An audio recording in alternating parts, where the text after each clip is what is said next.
সমাধান করা যায়। আমরা একটু কেস স্টাডিজ এর আলোকে আপনার যে কোনো একটি কেস নিয়ে আলোচনা করতে চাই। তারপর আমরা ভিসা বুলেটিনের আপডেট নিয়ে আমার অনেক প্রশ্ন ছিল বিভিন্ন ক্যাটাগরির। সেই প্রশ্নের উত্তরগুলো একসাথে আপনার কাছ থেকে আমি ভিসা বুলেটিন আপডেট নিয়ে নিব। তবে কেস স্টাডিজ এর আলোকে কোন বিষয়টি আজকে তুলতে চান? আজকে একটা ইন্টারেস্টিং কেস, যেটা আমরা বলি intent to revoke. Intent to revoke case মানে এটা আমার সাকসেসফুল কেস। I-30 অ্যাপ্রুভ হওয়ার পরে হাজব্যান্ড ওয়াইফ, হাজব্যান্ড অ্যাপ্লাই করে ওয়াইফের জন্য, কিডস বাচ্চা সব। তো সামহাউ মিসরিপ্রেজেন্টেশন ছিল, ফ্রড ছিল, সেকেন্ড ম্যারেজ। ইন্টারভিউতে যাওয়ার পরে ম্যাচ হয় নাই ইন্টারভিউতে ওয়াইফকে, তখন ওরা ধরা পড়লো ইটস নট রিয়েল হোয়াটএভার। তো ভিসাটা তখন ইউএসসিএস কে ওরা রিটার্ন পাঠায় এমবাসি থেকে, মানে I-30টা রিভোক করার জন্য। তো রিভোক এটা অলমোস্ট 3 years ago। রিভোক করার যখন আসে অনেক লয়ার করে যাওয়ার পর টু রিভোক মানে আমরা ইউএসসিএস থেকে আসে তোমার এই I-30 রিভোক করা হবে। তখন আমরা এটা রেসপন্স করলাম। রেসপন্স করার পরে এটা অ্যাপ্রুভ করলো, রিভোকেশন উইথড্র করলো। উইথড্র করার পরে বাংলাদেশ এমবাসিতে আবার রিভার্ট করলো ভিসার জন্য। রিভার্ট ব্যাক টু এমবাসি, মানে ইন্টারভিউ তোমরা আবার নাও। নেওয়ার পরে আবার মেসড আপ করলো ইন্টারভিউতে second wife. I don't know is a real marriage or not. So যখন রিভার্ট আবার মেসড আপ করে এখন দিয়ে দিল মিসরিপ্রেজেন্টেশনের জন্য, আবার ডিনাই করার পরে এখানে একটা ইন্টারেস্টিং হচ্ছে কি জানেন, রিভোকেশন অ্যাপ্রুভ করার পরে এই ভদ্রলোক আমার সাথে আর যোগাযোগ করে নাই। কার সাথে গিয়ে অল্প পয়সা দিয়ে কনসুলার প্রসেস করার পরে সো আবার এই সমস্যা। এখন আমার কাছে আসলো আবার মাই কেস, আমি তাকে অ্যাপ্রুভ করে পাঠালাম এমবাসিতে, আবার ওখানে মেসেজ করে আমার কাছে আসছে।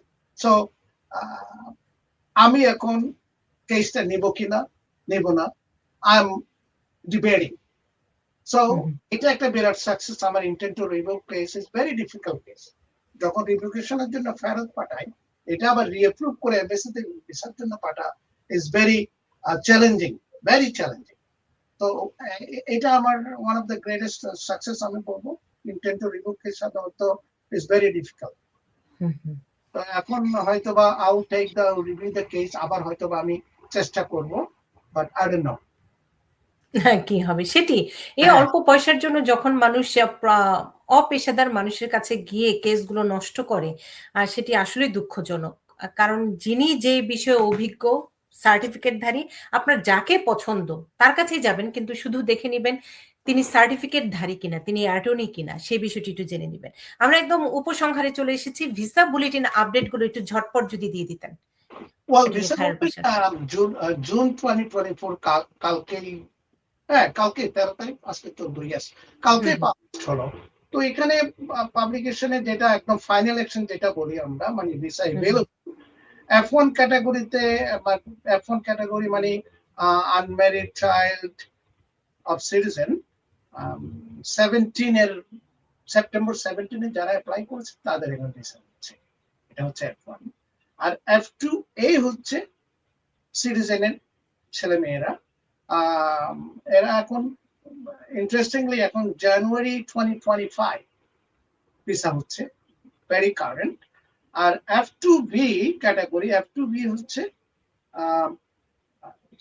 গ্রিন কার্ডের স্পাউস এন্ড চাইল্ড, এদের এখন চলছে সেপ্টেম্বরের 2022 সেপ্টেম্বর 22 to 22, এটা আনচেঞ্জ লাস্ট মান্থ থেকে।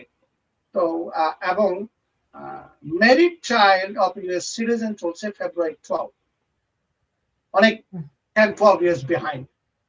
বাট F4 ক্যাটাগরি যারা সবাই ভাই বোনদের জন্য যারা এখন ওয়েট করছেন, এদের ভিসা হচ্ছে নভেম্বর 8, 2008 নভেম্বরে ওদের এখন ভিসা ফাইনাল, এবং ওদের ভিসা ইস্যু হবে 2008। এটা রিসেন্ট আপডেট। অসংখ্য ধন্যবাদ। সবশেষ উপসংহারে দর্শকদের জন্য কি বলবেন, এবং আপনার প্রতি অনেক অনেক কৃতজ্ঞতা। ধন্যবাদ আপনাকে, অনেক অনেক ধন্যবাদ আমার ভিউয়ার্সের প্রতি। এবং বড় লাইন হচ্ছে আমাদের কনক্লুশন অনেক বিষয় আমরা আলাপ করলাম, অ্যাসাইলাম ফি থেকে শুরু করে মাস্টার ক্যালেন্ডার উইদাউট প্রসেস যেটা বলি আমরা, নিজে নিজে যাওয়া, এবং অ্যাড্রেস আপডেট না করা, কিভাবে আপনার অ্যাড্রেস না করতে পারেন, চেঞ্জ করতে পারেন না। অ্যাড্রেস আপনি বাসা চেঞ্জ করার পরে অবশ্যই আপনার অ্যাড্রেস চেঞ্জ করতে হবে। যারা আছেন আর কি, যারা শুনছেন তাদের বলছি। অ্যান্ড থার্ড হচ্ছে আপনারা অ্যাপ্লিকেশনে অবশ্যই যেসব আপনারা ফাইল করবেন মিসরিপ্রেজেন্ট করবেন না। সঠিক তথ্য অলওয়েজ আমরা সবসময় বলে থাকি, এটা লাইফ লং। একবার যদি আপনার মিসরিপ্রেজেন্টেশন আপনার অ্যাপ্লিকেশনে থাকে, that's going to haunt your entire life. আপনি কখনো আর এমনিকে ভিসা পাবেন না until you are qualified for waiver. সবাই ওয়াইভারের কোয়ালিফাইড না। সো এটাই আমি বলতে পারি। আর সবশেষে সবার জন্য শুভেচ্ছা। আপনাকে অনেক অনেক ধন্যবাদ আপনার অনুষ্ঠানে আমাকে আমন্ত্রণ করার জন্য, এবং এই সবাই আপনার প্রতিও অনেক অনেক কৃতজ্ঞতা। ভালো থাকবেন, সুস্থ থাকবেন, এবং আপনাকে পাওয়া মানে নতুন নতুন আপডেট গুলো পাই, সে কারণে অনেক ধন্যবাদ এবং কৃতজ্ঞতা আবারও পুরো টিমের পক্ষ থেকে। এবং একই সাথে দর্শক আমি বলে থাকি